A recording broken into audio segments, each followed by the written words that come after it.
Chronicles of E history YouTube চ্যানেলে সকলকে স্বাগত। বর্তমান সমাজ ব্যবস্থা ও শিক্ষা ব্যবস্থা ঠিক এমন জায়গায় এসে পৌঁছেছে যে আজকের দিনে দাঁড়িয়ে আমাকে ভিডিওটি করতে হলো তোমাদের জন্য।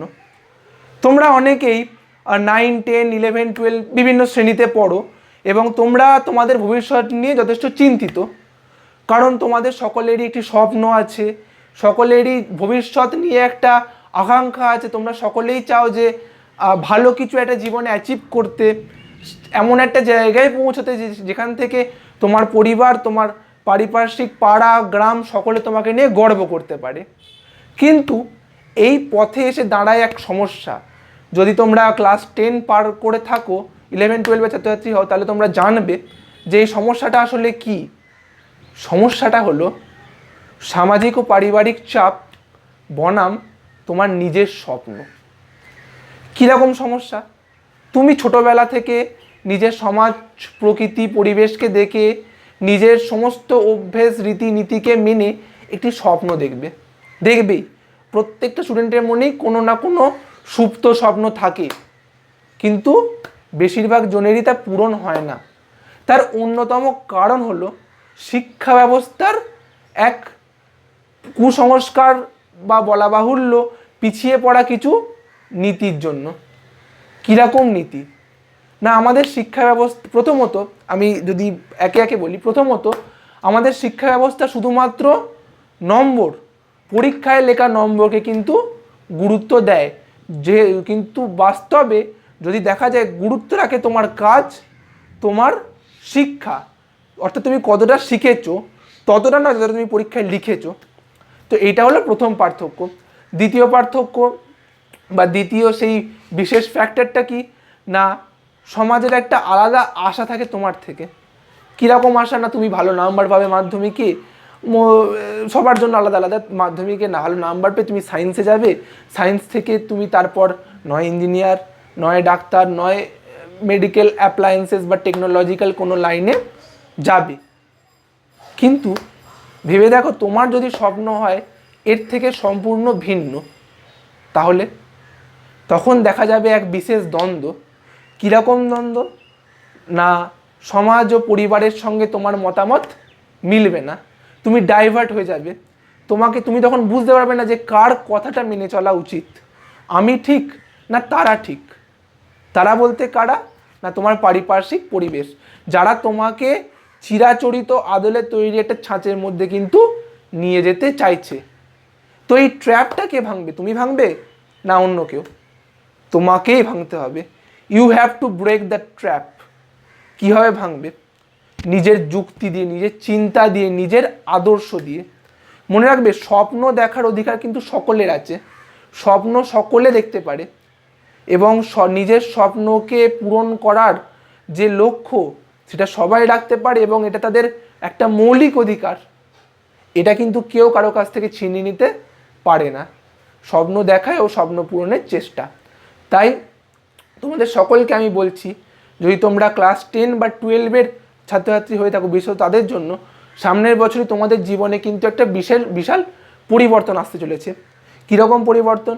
মাধ্যমিকের পর যদি মাধ্যমিক পরীক্ষার্থী হও, তাহলে মাধ্যমিকের পর তোমাদের কিন্তু স্ট্রিম চুজ করতে হবে। কি? আর্টস, সায়েন্স, কমার্স, অথবা এখন তো অনেক ইন্টারডিসিপ্লিনারি স্ট্রিমসও আছে।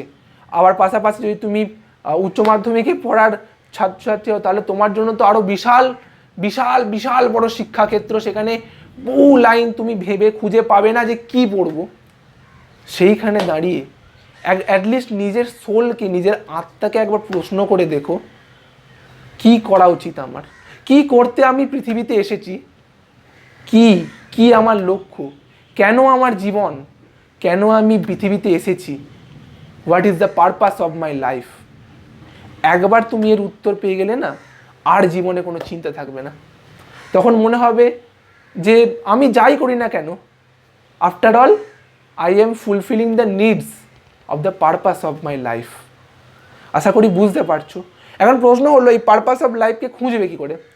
না, মনে রাখবে, তোমরা যখন অনেক রকম কাজ করো, বিভিন্ন রকমের, কেউ খেলাধুলা করো, কেউ পড়াশোনা করো, সবাই বিভিন্ন রকম কাজ করার সঙ্গে যুক্ত, তখন দেখবে যে কাজটা করতে গিয়ে তোমার একটা আলাদা ভালো লাগা জন্মাচ্ছে। ফলাফলটার উপর নয়, মানে এমন নয় যে পড়াশোনা করছি রেজাল্টটা ভালো লাগে বলে, পড়াশোনাটা ভালো লাগে বলে। ধরো এমন কোনো কাজ যেটা তোমার করতে ভালো লাগে, এমন কোনো জিনিস যেটা তোমাকে আনন্দ দেয়, তোমার মনে হয় যেন হ্যাঁ আমি এটা ভালো কাজ করছি, I am something really doing a worthy, some worth, আমার কিছু ভ্যালু আমার লাইফ এবং আমার ওয়ার্কে অ্যাড হচ্ছে, সেইখানে গিয়ে তুমি দাঁড়াবে, তুমি বুঝবে সেইটাই তোমার পারপাস অফ লাইফ, সেইটাই তোমার পারপাস অফ লাইফ। তো সেখানে দাঁড়িয়ে তুমি বুঝবে যে এটাই তোমার জীবনের স্বপ্ন হওয়া উচিত। প্রশ্ন হলো, স্বপ্ন দেখবে কিন্তু আসবে তো সকালে বাঁধা দিতে, তাদের কি করে বোঝাবে? ধরা যাক তুমি একজন খেলতে ভালোবাসা খেলাপ্রেমী ছেলে কি খেলাপ্রেমী মেয়ে, তুমি খেলতে ভালোবাসো কিন্তু পরিবার ও সমাজ তোমায় খেলতে দিচ্ছে না, খালি বলছে পড়াশোনা কর পড়াশোনা কর পড়াশোনা কর, তখন তুমি কি করবে? হ্যাঁ, তখন তোমাকে সেই ট্র্যাক থেকে বেরোতে হবে। মনে রাখতে হবে আমি যদি খেলতে ভালোবাসি তাহলে আমার অধিকার হচ্ছে খেলা, আমার খেলা হলো আমার অধিকার, আমার খেলা হলো আমার অস্ত্র। তাই নিজের স্বপ্নকে সবসময় নিজে এগিয়ে নিয়ে যাবে, নিজে মোটিভেটেড থাকবে এবং তোমার পারিপার্শ্বিককে তোমার যুক্তি এবং তোমার তর্ক দিয়ে ম্যানেজ করবে, এটাই তোমার ডিউটি। এখানে এলে তোমরা আসল সাফল্য পাবে। মনে রাখবে পরীক্ষার নম্বর কিন্তু তোমার সাফল্য নয়, তোমার সাফল্য তুমি জীবনে ঠিক কোন পর্যায়ে গিয়ে দাঁড়াচ্ছ এবং সেই দাঁড়ানোটা ঠিক করবে একমাত্র তুমি। সাফল্যের আশা সবাই রাখবে কিন্তু তোমার পথ নির্ধারণ করবে তুমি, শুধুমাত্র তুমি, আর কেউ নয়। বর্তমান দিনে যে মেন সমস্যাটা আমাদের দাঁড়িয়েছে শিক্ষা ব্যবস্থায়, না মাধ্যমিকের পর বেশিরভাগ স্টুডেন্ট চলে যাচ্ছে সায়েন্সে, এটা না ভেবেই যে আদতেও তারা উপযুক্ত বিজ্ঞানের ছাত্র কিনা। বিজ্ঞানের ছাত্র মানে এমন নয় যে 11-12 বিজ্ঞানের বই অত মোটা হয়, ভালো পড়াশোনা জানতে হবে, শুধুমাত্র তা নয়, আমার মধ্যে আদতেও কোনো বৈজ্ঞানিক সত্তা আছে কি না, নাকি আমি একজন সাহিত্যপ্রেমী, সাহিত্য আমাকে আকর্ষণ করে, আমার সাহিত্য নিয়ে পড়া উচিত, এই প্রশ্নগুলো নিজেদের মধ্যে অবশ্যই করবে এবং তোমরা এর উত্তর পেলে অবশ্যই সেই স্বপ্ন এবং সেই অধিকারটাকে নিয়ে শেষ পর্যন্ত লড়াই করবে। কারণ যেদিন স্বপ্ন তোমার হাতছাড়া হয়ে যাবে না, সেদিন জীবিত থাকার কোনো অর্থ থাকবে না। লক্ষ্যহীন তরীর মতো ছুটে যাবে তুমি, কিন্তু তোমার কোনো ডেস্টিনেশন নেই, ইউ হ্যাভ নো ডেস্টিনি, তোমার কিচ্ছু নেই, তোমার সামনে শুধু থই থই সমুদ্র, চারিদিকে তুমি কুল খুঁজে পাবে না, তুমি মাঝ সমুদ্রে হারিয়ে যাওয়া এক জাহাজের মতো কিন্তু নিজের জীবনটাকে অর্থহীনভাবে বয়ে নিয়ে যাবে। তাই আবারও বলছি, ছাত্রাবস্থায় আছো, তরুণ অবস্থায় আছো, তোমরা দেশ গঠন করবে যেহেতু, তাই নিজেদের স্বপ্নকে কখনো ছাড়বে না, স্বপ্নের জন্য শেষ পর্যন্ত লড়াই করবে। এবং হ্যাঁ অবশ্যই এটা আবার অন্য অর্থ বার করো না যে ফ্যামিলি যেটাই বলবে তার এগেনস্টে যাওয়া বা মায়ের সাথে তর্ক ঝগড়া করা, তাদেরকে অপমান করা, ব্যাপারটা তা নয়। বুঝিয়ে বলবে, নিজের মনের কথা, নিজের জীবনের কথাটা সকলের সামনে তুলে ধরবে, যাতে সমাজ বা পরিবার থেকে কাটতে না পারে। আশা করি আমি বোঝাতে পারছি। তো এই বিষয়ে ডিটেল ভিডিও বানানো কেন ইচ্ছা জাগলো বলি, কারণ আমি দেখছি আজকালকার ট্রেন্ড যে ছেলেমেয়েরা সায়েন্সে চলে যাচ্ছে, সায়েন্সের পর 11-12 পর ইঞ্জিনিয়ারিং চলে যাচ্ছে, যে পাচ্ছে সবাই যেই নিটে পরীক্ষা দিচ্ছে, অলমোস্ট 20 থেকে 25 লাখ ছেলেমেয়ে প্রত্যেক বছর WBJEE, JEE, নিট এই জাতীয় পরীক্ষাগুলো দিচ্ছে। ইদানিং তো অনার্সের লাইনেও খুব চাপ পড়ছে, ছেলে মেয়ে পাওয়া যাচ্ছে না। তো এই বিষয়গুলো হওয়ার জন্য সামগ্রিক শিক্ষা ব্যবস্থা এবং দেশের উন্নয়নের পথে কিন্তু একটি সমস্যা দেখা যাচ্ছে। কারণ দেশের বর্তমান যুব সমাজের অন্যতম একটা মেন সমস্যা হলো স্বপ্নের বৈচিত্র্যের অভাব। মানুষের স্বপ্নের বৈচিত্র্যে কোনো বৈচিত্র্য নেই, তাই না? সবাই শুধু ভাবছে ইঞ্জিনিয়ারিং করবো, ভালো জব পাবো, সেটাই কি লাইফ? নাকি নিজের মতো নিজের আত্মাকে শান্তি দিতে পারবে এমন কিছু বিল্ড করাটা তোমার লাইফ? বুঝবে তুমি, প্রশ্ন করবে তুমি, উত্তরও পাবে তুমি, লড়াইও করবে তুমি। It's all about you, only you, not the surroundings. আশা করছি বোঝা যাচ্ছে। এই ভিডিওটা দেখে যদি তোমরা একটু অনুপ্রাণিত হয়ে থাকো তাহলে কমেন্ট বক্সে অবশ্যই জানিও যে তোমাদের মেন ড্রিম কী, এবং আদতে তোমরা যদি কেউ কখনো নিজের ড্রিমের জন্য সত্যিকার লড়াই করে থাকো তাহলেও কমেন্ট বক্সে এটা একটু সংক্ষিপ্ত আকারে কমেন্ট করবে, যাতে অন্যান্য ছাত্রছাত্রীরা এটা দেখে অনুপ্রাণিত হয়। এই ভিডিওটি শেষ করার আগে আমি একটি বিশেষ জিনিস তোমাদের দেখাতে চাই। গতকাল আমি সোশ্যাল মিডিয়া সার্চ করতে করতে এটি পেলাম, খুব সুন্দর একটি চিঠি, দেখাচ্ছি তোমাদের, দেখো।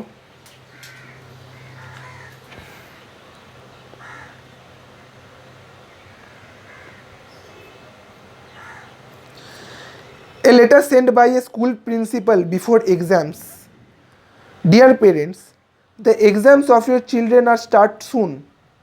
I know you are all really anxious for your child to do well.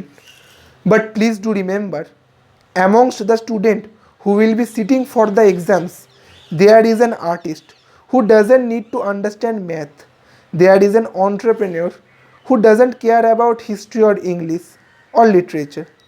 There is a musician whose chemistry marks won't matter.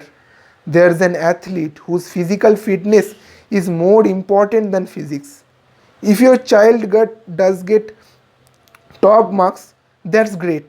But if he or she doesn't, please don't take away their self confidence and dignity from them. Tell them it's okay. It's just an exam. They are cut out for much bigger things in life. Tell them no matter what they score, you love them and will not judge them. জানি না আদৌ কোনো স্কুলের principal এরকম ধরনের লেখা আগে কখনো লিখেছে কি না, বাট যদি সত্যিকার লিখে থাকে সেই প্রিন্সিপালকে প্রণাম। সত্যি জীবনের অর্থটা তিনি বুঝিয়েছেন এই চিঠির মাধ্যমে। সত্যি তো আমাদের মধ্যে অনেকেই আছে যাদের শিল্পী সত্তা প্রবল, খুব ভালো ছবি আঁকতে পারে, খুব ভালো সাজাতে পারে, হাতের কাজ ভালো, তারা তো পড়াশোনায় এসে তাদের জীবনটাকে আফটার নষ্টই করছে না। তো তাই ভিডিও শেষ করার আগে সকলকে আমার একটাই অনুরোধ, জীবনের পথটা সঠিকভাবে বেছো, কারণ জীবন অনেক লম্বা। এমন না হয় যে হাঁটতে হাঁটতে হাঁপিয়ে গেলে এমন জায়গায় এসে পড়লে যে তোমার পেছনেরও পথ নেই, এগোনোরও পথ নেই। দেখা হচ্ছে পরবর্তী ভিডিওতে এরকমই আরো একটি বিশেষ সমাজের ধারা বা সমাজের পিছিয়ে পড়া একটি রীতিনীতির বিরুদ্ধে। Till then, best of luck to everyone, have a great life journey.